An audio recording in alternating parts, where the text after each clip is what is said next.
Is Albania about to create Europe's newest country? In September 2024, the Albanian Prime Minister, Edi Rama, announced plans to grant sovereignty to the Bektashi religious order, an Islamic group that's based in the country. However, the plan is highly divisive. While the order has warmly welcomed the idea, many see it as a bizarre publicity stunt that threatens Albania's unity. But there could be more to the idea than at first seems. It could even have some intriguing implications across the region, including in neighbouring Kosovo.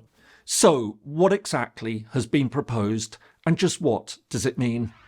Hello and welcome. If you're new to the channel, my name is James Ker-Lindsay, and here I take an informed look at international relations, conflict, security and statehood.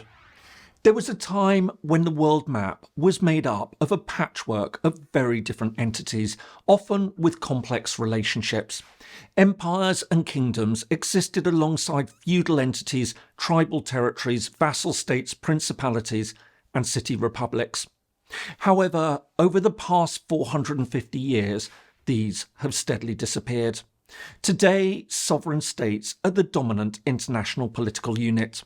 And yet, even within this model, some unusual anomalies still exist. The best example is the Vatican City state. The home of the Catholic Church, it gained independence from Italy in 1929. But while it officially exists as a state, and many think of it as such, it barely meets the traditional criteria of statehood. At less than half a square kilometre, its defined territory is tiny, and its settled population is under 800, with a zero birth rate. While it has governance structures, it relies on Italy for most day-to-day functions, including water, electricity, communications and healthcare. Finally, while it can enter into international relations, it isn't a full member of the United Nations. And yet, while the Vatican has long been seen as a strange and unique holdover from a very different era of international relations, could we in fact be about to see the emergence of another similar entity in the Balkans? The Republic of Albania lies in southeast Europe. At 29,000 square kilometres or 11,000 square miles, its neighbours are Greece to the south, North Macedonia and Kosovo, which is still claimed by Serbia, to its east, and Montenegro to its north. The Adriatic, a part of the Mediterranean Sea, lies on its western coast. The country's population stands at approximately 2.7 million. Around 90% are ethnic Albanian, with the remaining 10% or so comprising Greeks, Macedonians, Roma, Balkan Egyptians and Serbs. While there are significant Orthodox and Catholic Christian communities, around 70% of the population are Muslim. However, this is divided into two distinct branches.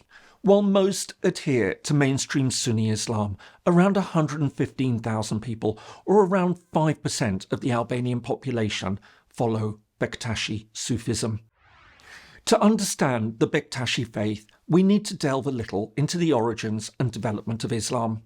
Following its emergence in 7th century Arabia, Islam steadily expanded across the Middle East, North Africa, Central Asia and into Europe. In doing so, various forms of the faith emerged.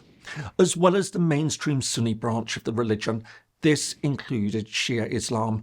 Meanwhile, other traditions also developed.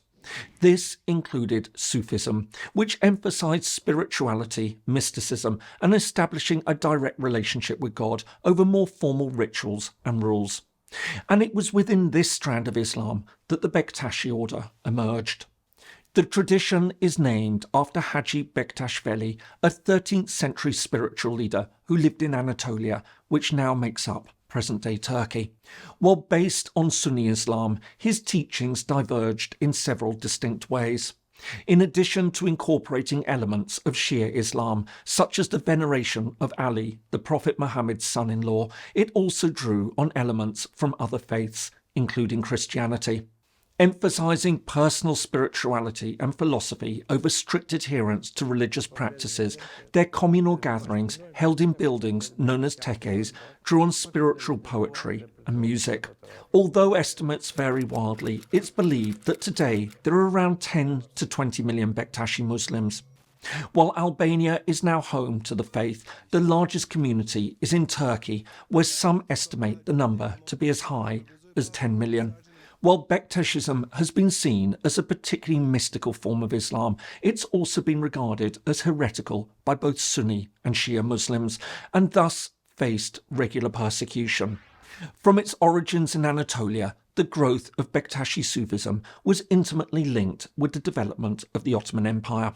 As this expanded, Bektashism's diverse influences and calls for religious understanding and tolerance meant it appealed to many within the ethnically and religiously mixed empire.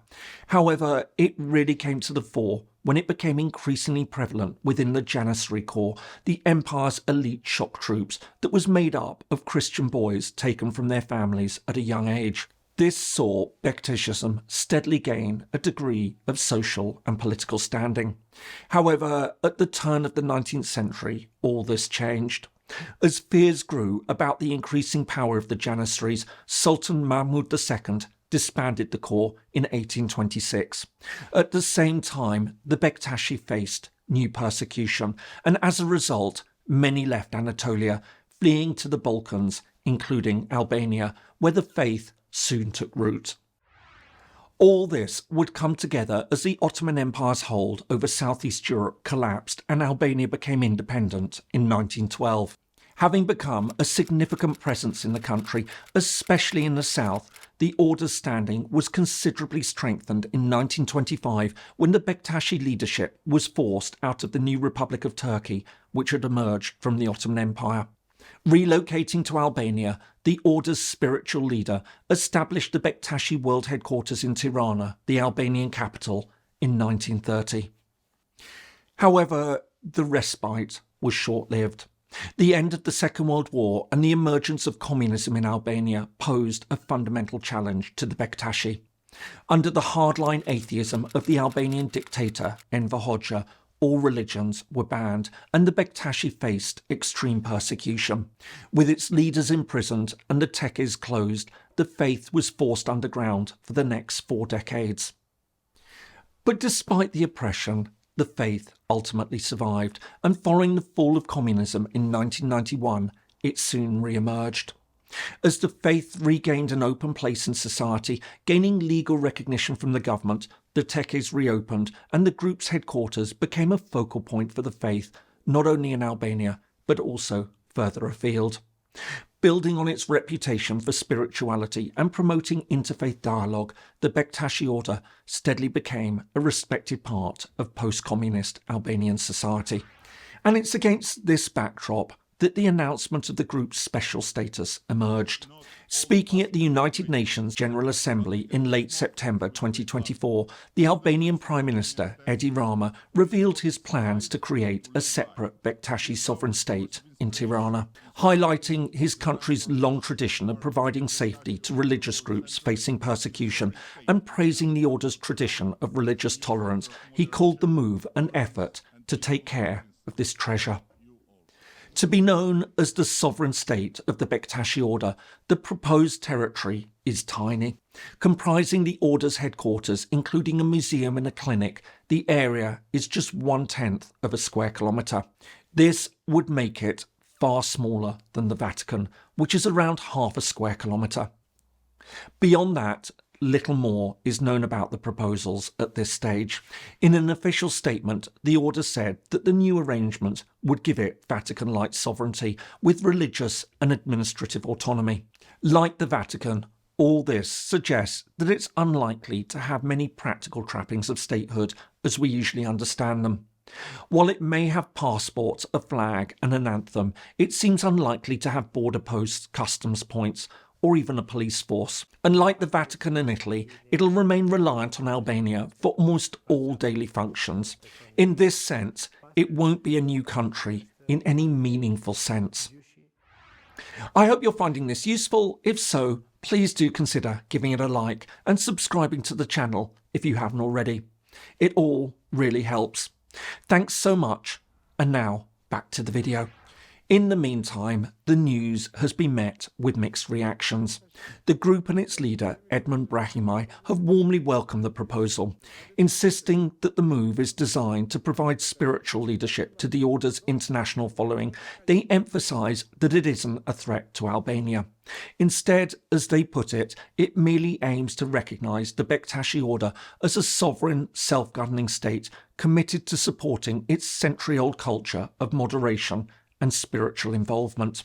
However, others have been less than pleased by the news. While some have called it little more than a publicity stunt, others have reacted even more angrily, seeing it as a threat to Albanian sovereignty. The fact that it was announced without any prior consultation has also upset many, with commentators viewing it as another example of the long-serving Prime Minister's authoritarian tendencies. Meanwhile, the announcement has also encountered opposition abroad. Most notably, it's been condemned by senior Bektashi leaders in Turkey. They've openly opposed the creation of a state based on their faith, seeing this as incompatible with the order's traditions. In the meantime, the move could still face very real practical problems. In addition to needing parliamentary approval, many have argued that it contravenes the Albanian constitution, which defines the country as a unitary and indivisible state. Any change to this provision would require the support of 2/3 or 94 members of the 160-member parliament, 16 more than the government currently controls. But even if it is passed, there are also important international dimensions to the issue.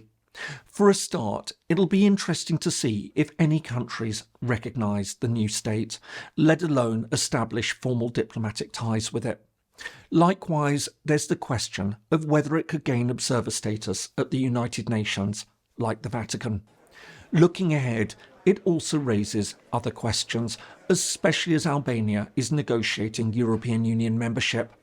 What status would the territory have within the EU if the country does indeed join? But while many may see the idea as little more than a gimmick, and the proposal may still yet fail to pass in Albania, it does have some merit and could even offer some intriguing wider possibilities. Leaving aside the general symbolism of promoting religious tolerance and progressive ideas about sovereignty and statehood in a region that was caught up in some of the most brutal ethno-religious wars of the modern era, it may serve a more direct purpose. One of the region's most serious problems is Kosovo, which separated from Serbia in 2008.